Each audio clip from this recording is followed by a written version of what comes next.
Assalamualaikum warahmatullahi wabarakatuh. Pada kuis mata kuliah analisis desain berorientasi objek kali ini, kita berdua, pertama saya memperkenalkan diri dulu.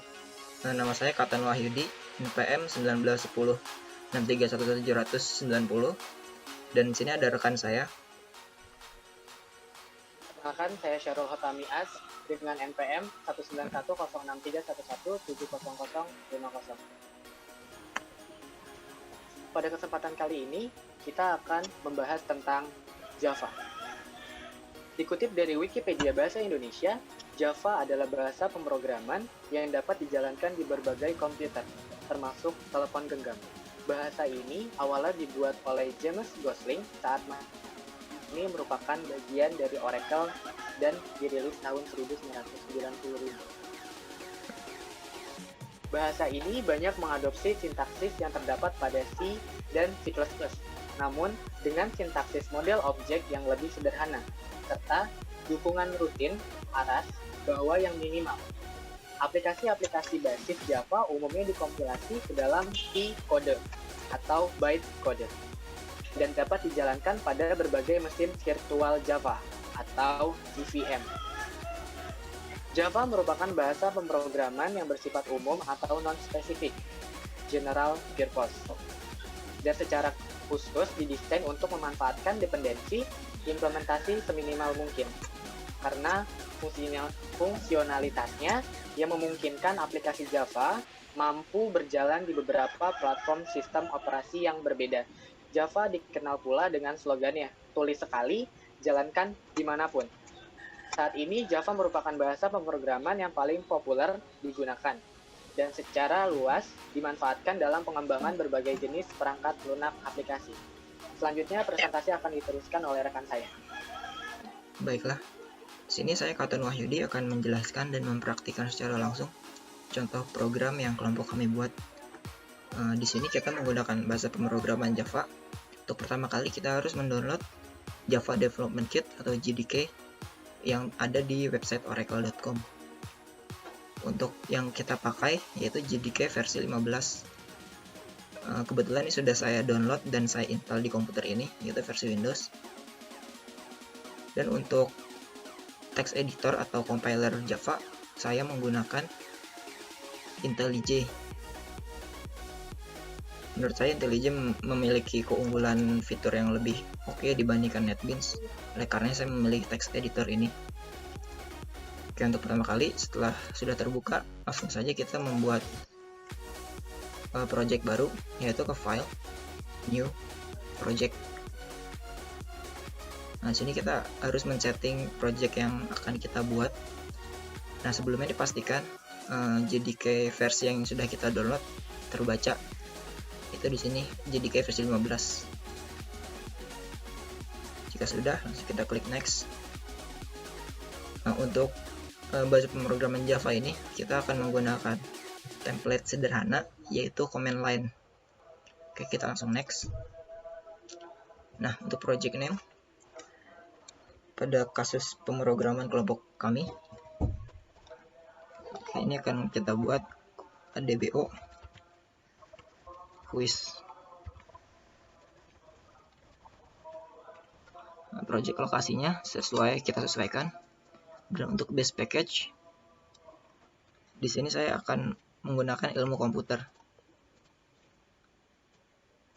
Jadi base package ini lokasi di mana kelas-kelas kita yang akan dibuat berada.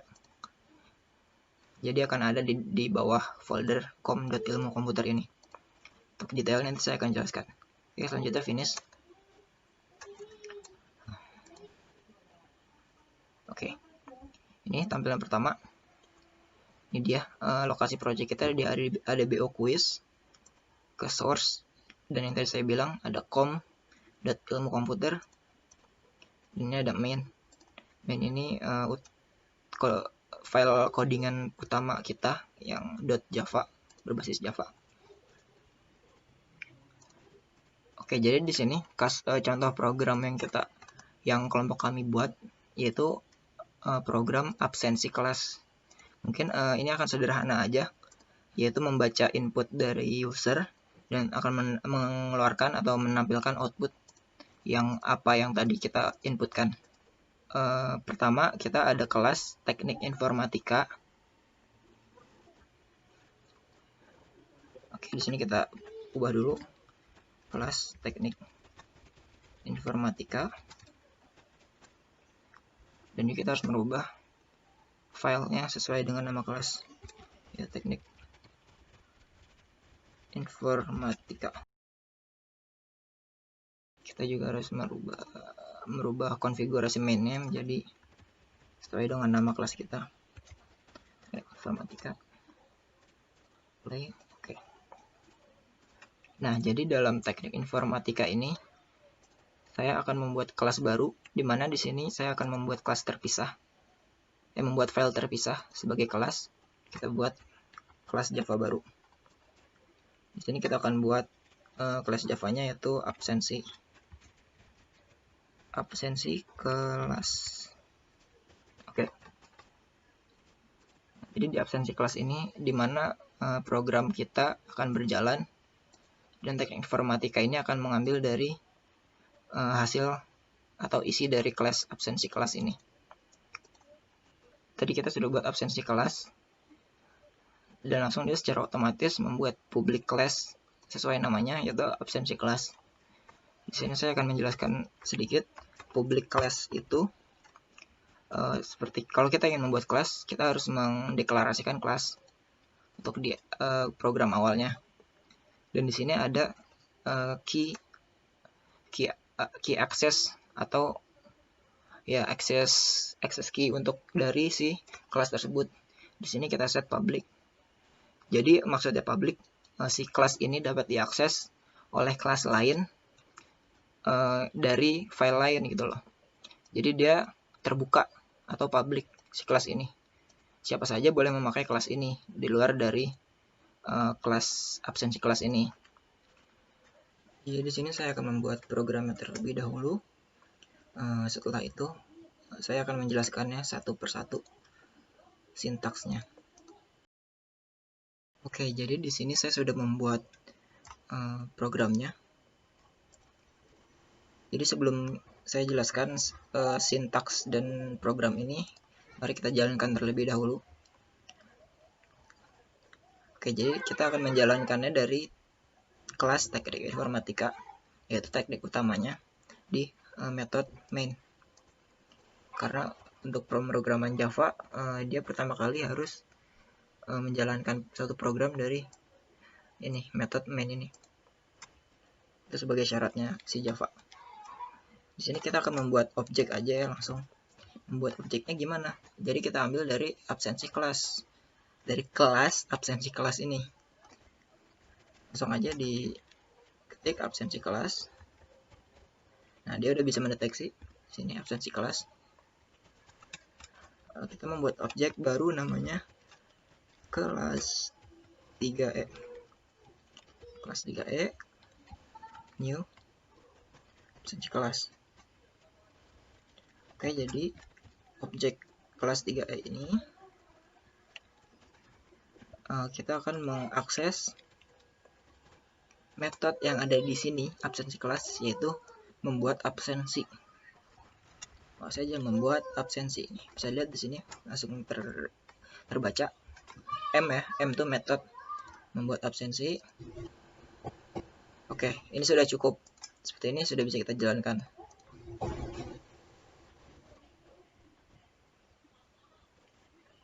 Oke, lagi build. Nah, sudah jalan. Tidak ada error.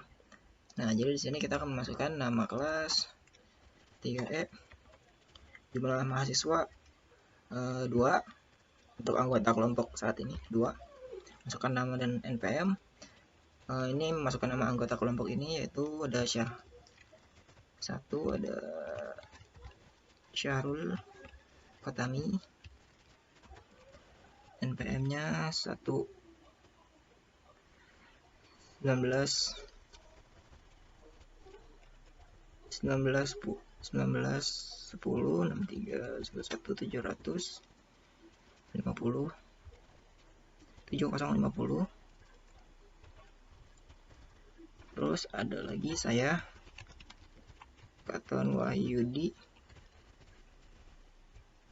PMS 1910 6311 790. Oke.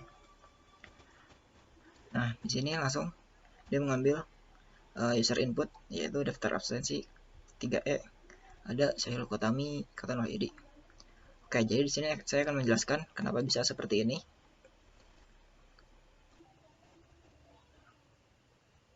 Oke, jadi di file class yang saya beri nama absensi kelas ini terdapat metode membuat absensi. Di sini kita membuat metode. Ya, seperti yang tadi saya udah bilang kan, kalau kelas itu misalnya kelas mobil, dia memiliki metode berjalan atau berbelok gitu. Di sini kelas absensi kelas di sini mempunyai metode, yaitu ya membuat absensi. Nah, jadi kan karena di sini kita meminta user untuk menginputkan data, karenanya di sini untuk yang pertama kita buat fungsi baru, yaitu namanya input user. Ini bisa dibilang kalau ada di dalam kelas bisa dibilang atribut input user, atau bisa dibilang variabel juga. Intinya ini input user merupakan fungsi. Fungsi ini menggunakan tools yang ada dari si Java, yaitu scanner yang udah ada bawaan dari Java. Kita hanya memakainya aja, scanner nih. Dia juga bersifat kelas. Jadi scanner ini dia bisa membaca atau men-scan, sesuai namanya, men-scan apa yang akan kita inginkan gitu loh, apa yang kita tuju. Jadi di sini input user ini menggunakan class scanner atau tool scanner ini sama dengan new. New ini kita memberitahu Java bahwa kita akan membuat atau mengalokasikan memori baru untuk si input user ini, fungsi input user ini. Oke, apa yang akan dialokasikan yaitu ini scanner, tool scanner ini, dan kita masukkan parameter dalam scanner ini, yaitu apa yang akan kita scan nih, yaitu dari sistem in atau input. Nah, kita udah ngebuat variabel atau fungsi input user, dan ini nanti bisa kita pakai sepanjang program ini di bawah.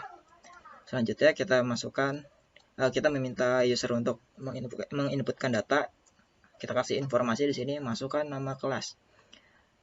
Nah, baru di bawahnya kita membuat variabel baru atau atribut baru namanya kelas. Kelas ini memiliki tipe data string. Nah, jadi kelas ini kita akan meminta input user.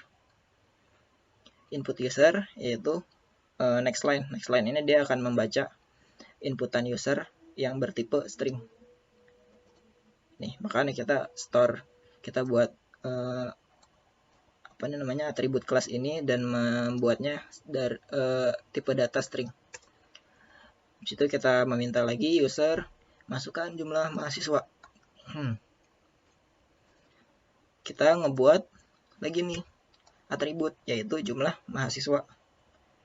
Jumlah mahasiswa dari mana sih maunya? Ya dari si input user. Maunya berapa nih jumlah mahasiswanya? Dari input user.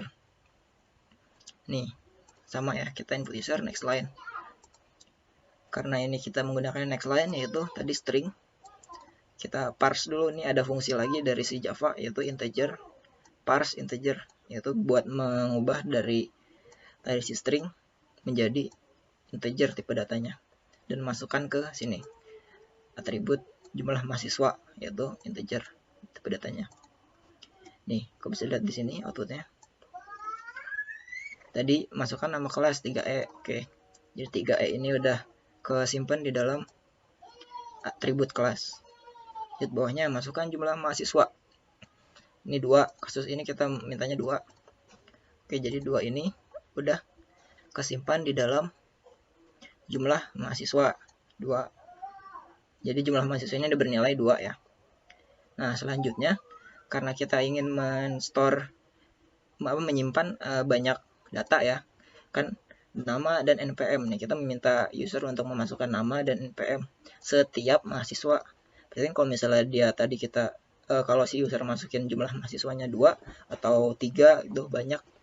Nah, berarti kan kita butuh untuk menyimpanin datanya itu menyimpan dengan bentuk array. Karena array itu dia dapat menyimpan banyak data di dalam satu variabel ini. Kita buat array-nya yaitu daftar nama. Untuk membuat array sendiri kita cukup memberikan kurung siku seperti ini setelah nama dari si atributnya ini. Dan itu menunjukkan bahwa ini itu adalah array. Nah, kita kasih tahu dulu nih, tipe data array-nya itu string. Oke, kita alokasikan lagi memori new string. Nah, ini bertipe array nih, stringnya array. Jadi di dalam sini itu, di dalam kurung siku ini itu berapa isi datanya. Jadi isi datanya ya sesuai yang user tadi inputkan, jumlah mahasiswa berapa. Misalnya dalam kasus ini tadi saya menginputkan 2. Berarti dalam string ini berisi 2 data berurutan gitu. Nah, baru di bawahnya kita minta lagi nih masukin nama dan NPM setiap mahasiswa. Nah, karena jika dia mintanya banyak mahasiswanya, oleh karena itu kan kita butuh fungsi lain yaitu fungsi perulangan kan. Di sini kita menggunakan fungsi perulangan for. Nih, fungsi perulangan for. Untuk sintaksis sendiri cukup familiar nih for, sama seperti C++ atau yang lainnya. Dia memiliki bagian pertama sini yaitu untuk pemulaan atau untuk kondisi awal. Ini di sini kondisi eksekusinya, dan di sini lebih spesifiknya kayak mau berapa kali nih si perulangan ini dilaksanakan gitu loh. Dan baru dia mengeksekusi kode yang ada di dalam kurung kurawal ini. Oke, jadi kita meminta mengisikan daftar nama yang tadi kita buat nih, atribut daftar nama. Atribut daftar nama ini kita isi dengan input user, isi dari input user. Next line, dimana tadi tipenya kan, nih daftar nama udah berisi string. Nah, jadi kenapa kita bisa berulang gini? Jadi untuk perulangan pertama, misalnya kasus perulangan pertama, dia i-nya ini kita buat 0. Kenapa i-nya 0? Nah, i ini saya buat 0 karena akan digunakan di sini nih. Di dalam kurung siku ini i maksudnya itu indeks. Karena kan array itu kita bisa mengakses indeks atau membuat indeks. Nah, ini dia nih daftar nama i atau indeks di sini maksud saya tuh. Indeks input user. Jadi si user menginputkan indeks berapa nih? Dalam di sini kasus 0 ya udah indeks 0. Indeks 0 kan berarti sama aja data pertama kan. Nah, indeks 0 dia input. Udah nih store di sini daftar nama. Berarti kan indeks 0-nya udah berisi data yang pertama kan. Misalnya di sini saya inputkan Syahrul Qotami. Oke, berarti daftar nama udah terisi, daftar nama data pertama udah terisi Syahrul Qotami. Nah, terus dia ngeliat lagi nih kondisinya. I itu kan tadi 0. 0 kurang dari di sini ada saya kasih daftar nama .length. Maksudnya ini dia biar bisa membaca si daftar nama ini, panjang dari daftar nama ini. Kan tadi kan daftar nama itu kan isinya ini nih. Jumlah mahasiswa yang diinput. Misalnya jumlah mahasiswa yang diinputnya 2. Ya udah di sini 2 berarti otomatis daftar namanya di sini berisi 2 data kan, 2 array data gitu loh. Jadi i yang tadi ya 0 kurang dari 2. Kurang dari 2 0 kurang dari 2 kan benar tuh, berarti true. Dia return data type boolean di sini yaitu true. Oke, lanjut. Nah, di sini berapa kali nih? Kita i++ itu sama dengan increment. Jadi dia di sini akan menambahkan 1. setiap perulangannya. Oke, jadi tadi 0 udah, dan dia di sini nambah 1. Sekarang berubah menjadi integernya 1. Oke, diminta lagi dia daftar nama, suruh input lagi. Sekarang berubah indeksnya menjadi 1 atau sama dengan data yang kedua kalau di dalam array kan. Indeks 1 itu data yang kedua kan. Oke, dimasukin lagi nih data kedua. Kasus ini saya masukkan nama saya Katon Wahyudi. Oke, berarti sudah kesimpan ya di dalam daftar nama array ini. Oke, dia kan berarti 1 udah. Terus dia nambah lagi nih 1, terus jadi 2. Terus dia ngecek lagi nih 2, apakah 2 kurang dari tadi kita masukinnya 2 kurang dari 2. Oh, ternyata salah. Ya udah, berarti perulangan ini berakhir atau selesai. Berarti cukup yang diulang cukup 2 kali. Input user berarti kita memasukkannya 2 kali. Udah deh, bawahnya ini buat pembatas aja nih, pembatas. Nah, baru kita tampilkan di sini system out print line.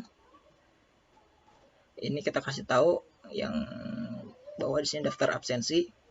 Nah, tadi kelasnya nih, daftar absensi. Tadi yang kelas kita udah minta user untuk input. Sini kan kelas 3E nih, nilai 3E. Oke, di sini sama dia dibaca daftar absensi 3E. Ini seperti output sini. Habis itu perulangan lagi untuk menampilkan apa yang dari isi array tadi. Jadi for sama aja, bukan for integer. Kita ngeluarin nih system out daftar nama. Jadi kita apa yang mau di print nih, daftar nama. Daftar nama array keberapa nih? Ya, arraynya sesuai i ini. I-nya kita buat awalnya 0. Perulangannya tadi kan 2 kan, daftar nama i kurang dari 2 berarti 0 kurang dari 2. Oke, 0 di print. Berarti kan data pertama keluar. Terus keulang lagi nih, ini nambah 1 dari 0 jadi 1 masih kurang dari 2. Oke, benar. Makanya di array yang kedua tadi di print. Keluar lagi nih nama saya. Terus itu nambah lagi nih increment. Jadi tadi habis dari 1 jadi 2. Apakah 2 kurang dari 2? Ternyata salah, false. Berarti selesai. Udah selesai. Kira data yang tadi sudah user input kan udah bisa ditampilin di sini. Program yang kita buat sudah selesai, sudah jalankan. Jadi fungsinya apa sih? Kenapa kita harus membuat seperti ini? Jadi ini tuh seperti penerapan OOP, Object Oriented Programming. Seperti yang tadi saya jelaskan, kalau misalnya mobil itu memiliki misalnya kelas mobil sedan atau mobil SUV gitu kan, mobil balap. Nah, di sini kasus kelompok kami di sini kelasnya ada kelas teknik informatika nih. Oh, kelas teknik informatika. Terus kan tadi untuk analogi mobil memiliki kelas mobil memiliki mobil sport atau mobil apapun. Nah, dia juga memiliki objek nih. Objek mobil misalnya seperti ada ban atau ada kacanya atau ada lampu depannya, ada lampu belakangnya. Nah, untuk kasus saya di sini teknik informatika memiliki objek kelas 3E. Atau bisa juga ada kelas 3B, 3G atau 3C gitu. Nah, selanjutnya kita akan mau membuat nih absensi kelas. Kita buat kelas baru, absensi kelas. Kebetulan di sini untuk lebih jelas kita buat terpisah ya filenya. File absensi kelas. Di sini absensi kelas, dan absensi kelas juga terdapat metodenya nih. Kalau misalnya kayak mobil tadi ada metode berjalan atau berbelok. Di sini absensi kelas ya metodenya membuat absensi. Membuat absensi yang isinya ini nih, sebanyak ini. Oke, jadi dalam objek tadi kelas 3E, kelas 3E mau ngapain nih? Mau absensi kelas. Dia ngambil dari kelas ini absensi kelas. Objek ini mau ngapain nih ceritanya? Kelas 3E membuat absensi. Oke, ya udah tinggal dipanggil aja 3E. Dari absensi kelas ini kita panggil deh metodenya yang tadi. titik membuat absensi. Oleh karena itu semuanya bisa berjalan biarpun berbeda file. Oke, contoh lain misalnya membuat absensi kelas, misalnya kelas lain. Oke, saya buat absensi kelas, misalnya sini kelas 3B. Kelas 3B kita buat alokasi baru, absensi kelas new. Terus jadi kelas 3B mau apa? Kelas 3B mau ngapain nih? Ya mau membuat absensi.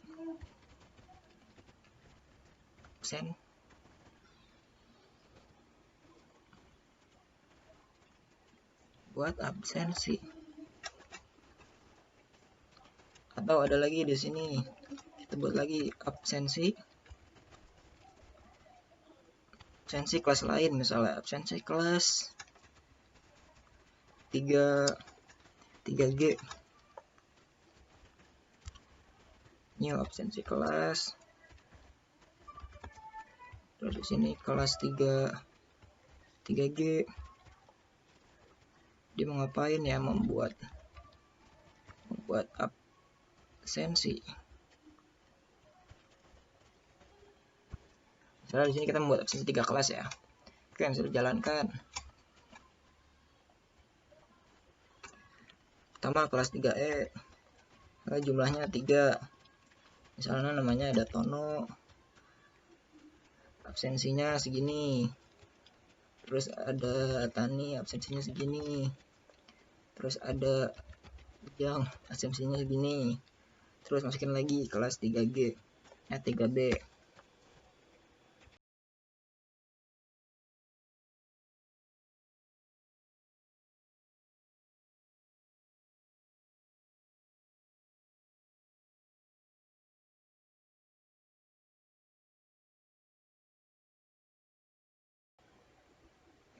Nah, jadi dia akan mengoutput sesuai yang kita input.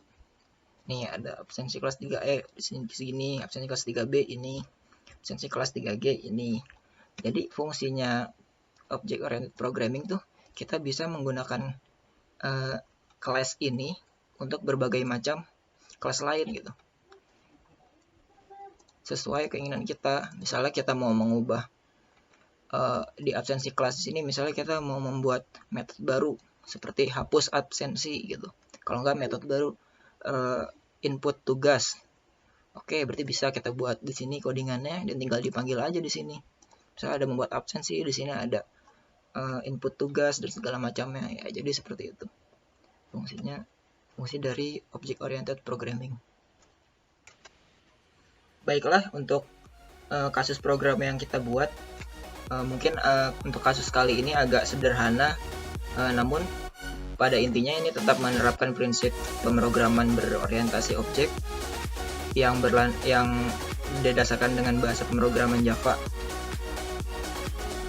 Untuk selanjutnya teman saya Syahrul untuk penutupan. Oke, mungkin cukup sekian yang dapat kelompok kami sampaikan. Mohon maaf jika masih terdapat banyak kesalahan. Terima kasih. Wassalamualaikum warahmatullahi wabarakatuh. Waalaikumsalam.